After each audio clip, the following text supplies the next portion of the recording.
All right, guys. No points for guessing who's going to the gym today. Um, there was a question on my course. I'm doing a level 7 at the moment, which is equivalent to a master's degree. That finishes at the end of June.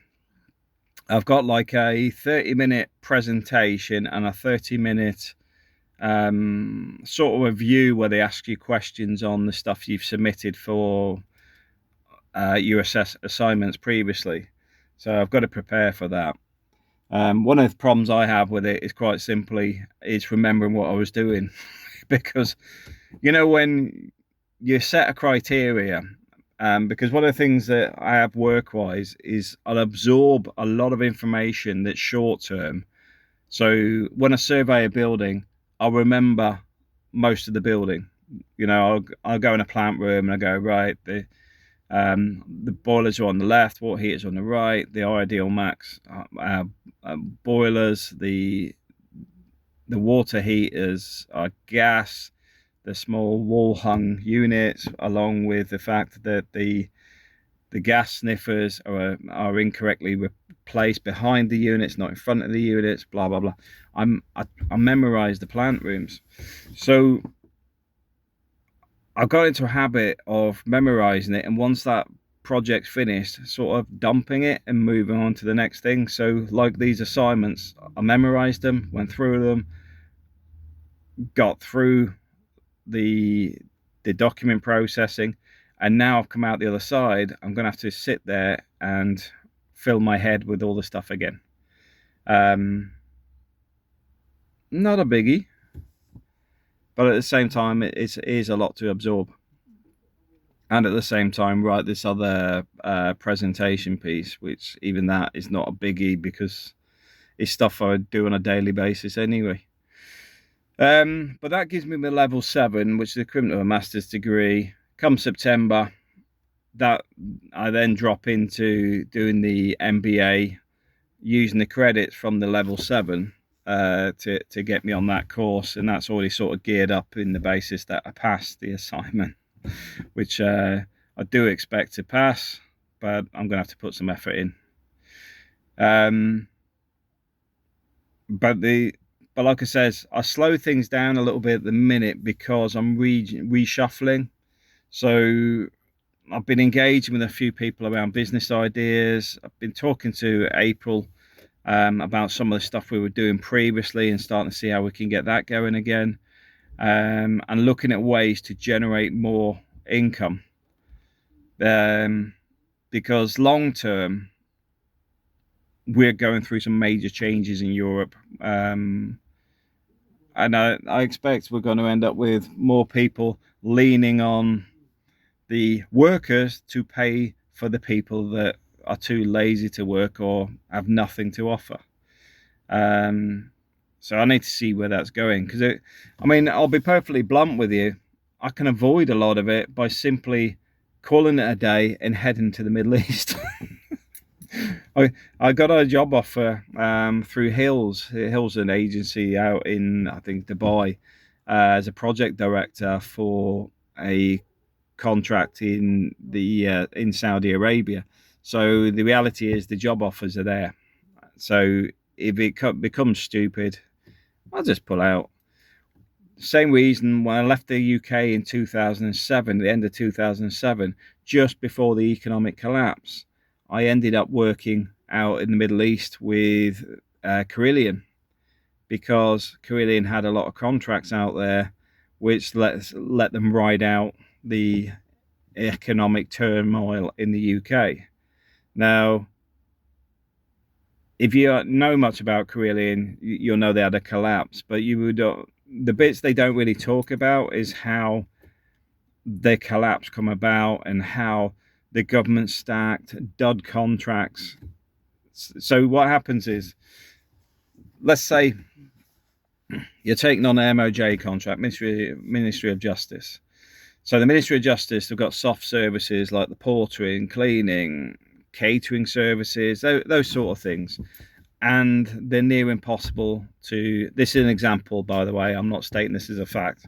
So you've got to take that on as part of the whole contract, but we guarantee you can make money on projects. So you're doing like modifications, extra cells, build projects, you name it. That's your project division. But the problem is projects are not guaranteed. And when I look back at the Carillion days, and I can probably be open with this because it's old news, is the prison contracts used to lose about £1 million a month. Because in reality, you need projects to prop up the services that can't generate a profit, which are soft services in this case. So you got to understand a lot of the stuff that gets stacked up were impossible to generate a profit, and in many cases were designed that if you took this bad contract, we'll give you this good contract. And if you go down that path, you end up with a few duds, and contracts promise regular project delivery, and 1 year you're doing £50 million worth of projects a year, and it suddenly becomes 20. That contract is no longer sustainable, but you've still got the dud contract you also took on, which was being subsidized by this contract, which is now no longer profitable as well. You're relying on bringing in new contracts to keep the whole thing going, which is where it becomes a Ponzi scheme, where the new contracts have got new money in them. The older contracts are sort of running dry on cash flow, and you just keep the machine running. It's absolutely crazy, but I think this is why there's not been much done government-wise to bring people to justice, because let's face it, the government were bloody involved in it. You couldn't do this without their involvement. I've seen it with a maintenance contract, because there used to be a thing called the minutes rates, or the book of minutes, which was the local authority book, where every task that the council use is broken down into minutes, and they would bid on the minutes rate. So instead of putting a figure on it, you put a percentage on it. So this was, I think it was written in 1987 or something like that. So you can imagine the rates are from then, right? So the contract's up for bid. Somebody wins it at minus 25, right? So imagine winning it now in 2025, doing it cheaper than prices in the 1980s. And this is the reality. This actually happened, but not 2025, going back a decade ago. And I said, to the directors that were signing this off, because I was saying, look, you better back up with a secondary company, because these guys are going to go bankrupt. And they said, no, they said they could do it. So call me a business person. If I know somebody's got something that's not financially viable, I prepare for when they collapse.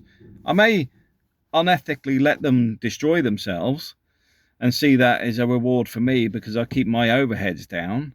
But I also recognize within probably 6 to 12 months, I've destroyed that company. It's gone bankrupt and it's gone insolvent, and I've still got my services to deliver. So I prepare with a secondary company. Not in this case. They actually let it collapse. Even when they were warned, even when I sat down and said, look, you do realise they're laying people off. And they'll go, no. We spoke to them this morning. They said everything's fine. Absolutely ludicrous. And there's a few companies out there that operate like that. It's not a unique thing. Unfortunately, it is definitely not unique. I can't say anything I've seen recently, but it involves fire installations, fire alarm installations, because they're actually doing them cheaper than they could do them for. In the sense of they weren't even at break even, but they're doing it as a loss leader. But they're not getting the bigger contracts either, or not getting the service contracts. It just becomes a loss-making scheme. I work in a very different way. My view is, if I ain't making money on the first bit, I ain't bothered with the loss leaders. I've been in this industry too long. I know how too many of these people work. They don't give a damn about you.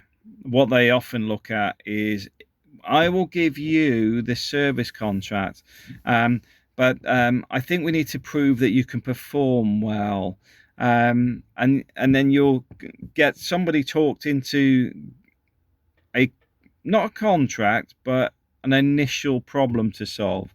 So, for example, installing a nurse call system, a fire alarm system, or something at a very low rate. And then what happens is they don't give you the contract. They get a nice new installation where you may have actually put extra people on there to make sure it runs smooth. You put extra investment on there to make sure that it's the best you can do, extra handover documents, going above and beyond, and they had no intention of giving you the work. And there's lots of those people like that. In the same way, they will ditch you in a heartbeat, not because you've done anything bad, but you may have lost favor that month over something unrelated, or they've decided to go in a different direction, and they often won't even engage with you to say what's changed, what's happened, or whatever. You just suddenly see the work dry up without any warning. Anyway, this is why I'm looking at multiple options myself, because ethically, it's not sound for me. Secondly, I'm seeing a lot of people in the surveying arena that aren't surveyors. They're managing agents. They're nothing more than a old western town where you've got the, like where you've just got the frontages and there's nothing behind them, because like they go, oh yeah, we've got 20 surveyors, we've got 100 surveyors, we've got this, we've got that, and then when you look at it, they don't have any surveyors.